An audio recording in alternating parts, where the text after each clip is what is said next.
বাংলাদেশের অনেক তারকাদের দেখলাম, যারা অনেক নামি দামি তারকা। নাটক করে, ছবি করে, মিউজিক ভিডিও করে। তো অনেকে দেখলাম শরিয়া আইনের কথা বলতেছে। আমি ধর্ষণের বিষয়ে বলতেছি না। আরকি শরিয়া আইন। শরিয়া আইন হলে ধর্ষণ বলেন বা যেকোনো অপরাধী বলেন কমবে। এজন্য ওরা শরিয়া আইনের কথা বলতেছে। এমনকি সালমান মুক্তাদিরও বলতেছে যে শরিয়া আইন। কিন্তু আমি মাঝে মধ্যে অবাক হই। আমি তো মাদ্রাসায় পড়ছি। তো শরিয়া আইন কিছুটা হলেও জানি। কিন্তু এইসব তারকা যারা বলতেছে শরিয়া আইনের কথা, ওরা কি শরিয়া আইন সম্পর্কে ভালো করে কিছু জানে? কোনো রিসার্চ করছে? না শুধু একটাই জানে যে শরিয়া আইনে যারা ধর্ষণ করে ওদেরকে পাথর মেরে বা জনসম্মুখে শাস্তি দেওয়া হয়। শুধু এইটাই হয়তো জানে। শরিয়া আইনের তো এইটা ছাড়াও আরো অনেক আইন আছে অপরাধের ক্ষেত্রে। সালমান মুক্তাদিরে যেইসব মিউজিক ভিডিও করছে বা যেইসব কাণ্ড কারখানা করে বা এইসব তারকারা যেইসব নাটক মুভিতে যেসব অঙ্গভঙ্গি করে বাংলাদেশের নাটক বলেন, ছবি বলেন বা সিরিয়াল বলেন এগুলাতে এখন কি চলে আমরা সবাই জানি। তো শরিয়া আইন হলে তো এগুলা করতে পারব না। কারণ শরিয়া আইন তো এমন না যে আপনি শরিয়া আইনের একটা মানবেন আর বাকিগুলা মানবেন না। আপনাকে তো সবগুলাই মানতে হবে। আপনি এই অশ্লীল খারাপ জিনিসগুলা করতে পারবেন না। সালমান মুক্তাদিরের ক্ষেত্রে তো আরো বেশি। ওর তো সবার আগে শাস্তি হবে।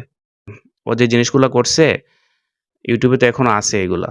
বা ওর কর্মকাণ্ড আপনি যদি একদম ১ম থেকে শুরু করেন তাইলে তো সবার আগে ওরই শাস্তি হবে। বা আরো তারকারা যেইগুলা বলতেছে ওরা তো শরিয়া আইন হইলে তো আর নাটকও করতে পারব না। আর এইভাবে খোলামেলা পোশাক পরে মিউজিক ভিডিও করতে পারব না। আর ফ্যাশন শো বলেন আর বিভিন্ন প্রোগ্রামে যাওয়া বলেন এগুলা তো হবে না। শরিয়া আইনে তো এগুলা করতে পারবেন না আপনি। তো ওরা কি এই জিনিসগুলা জানে না শুধুমাত্র ওই ধর্ষণের শাস্তি ওই একটাই জানে। একটা জাইনাই বলতেছে যে শরিয়া আইন। একজন মুসলমান হিসেবে শরিয়া আইন আমিও চাই। এটা ভালো। কিন্তু বাংলাদেশে আসলে শরিয়া আইনের সময় এখনো আসে নাই। আপনি আগে বাংলাদেশের মানুষকে একটু সভ্য করেন, ভালো করেন। যারা ধর্ম একটু ভালো করে মানবে, নামাজ কালাম পড়বে, মানুষকে সম্মান করবে, মানুষকে শ্রদ্ধা করবে, ভালো করে কথা বলবে, চুরি ডাকাতি করবে না। আগে জিনিসগুলা কিছুটা কমান। এখন আপনি কিছু না কমিয়ে মানুষকে আ ভালো পথে না এনে আপনি সরাসরি যদি এই মুহূর্তে শরিয়া আইন নিয়ে আসেন, তাইলে এইটা হিতে বিপরীত হবে। আপনাকে বাংলাদেশের অর্ধেক মানুষকেই শাস্তি দিতে হবে। অর্ধেকের চাইতে বেশি মানুষকে আপনাকে শাস্তি দিতে হবে। কারণ সবাই খারাপ, আমরা জানি। তো শরিয়া আইন ফিউচারে হলে ভালো। মুসলমান হিসাবে তো আমরা এটা না করতে পারি না।